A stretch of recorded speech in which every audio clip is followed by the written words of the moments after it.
ভাইপো ভাইপো, কি হয়েছে? শোনো শোনো শোনো, তোমার একটা প্রশ্ন করি। হ্যাঁ করো।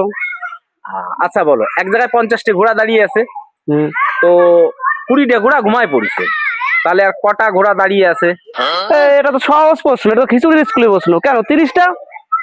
কেলানি, 30টা না, 50টা ঘোড়াই দাঁড়িয়ে আছে। কিভাবে? আরে ঘোড়া তো দাঁড়িয়েই ঘুমায়। আচ্ছা, তারপরে তাহলে আর একটা প্রশ্ন করি। হ্যাঁ করো। আচ্ছা বলো, জিরাফের গলা এত লম্বা হয় কেন? এটা তো খুবই সহজ প্রশ্ন, প্রাকৃতিক ওকে ওইভাবে বানিয়েছে তাই। আরে কেলানি, তা না, ওর হচ্ছে কাঁধ আর গলার ডিস্টেন্সটা বেশি, বুঝতে পেরেছিস? আচ্ছা, তোমার আর একটা প্রশ্ন করি তাহলে ভাই, এটা শেষ প্রশ্ন, ঠিক আছে?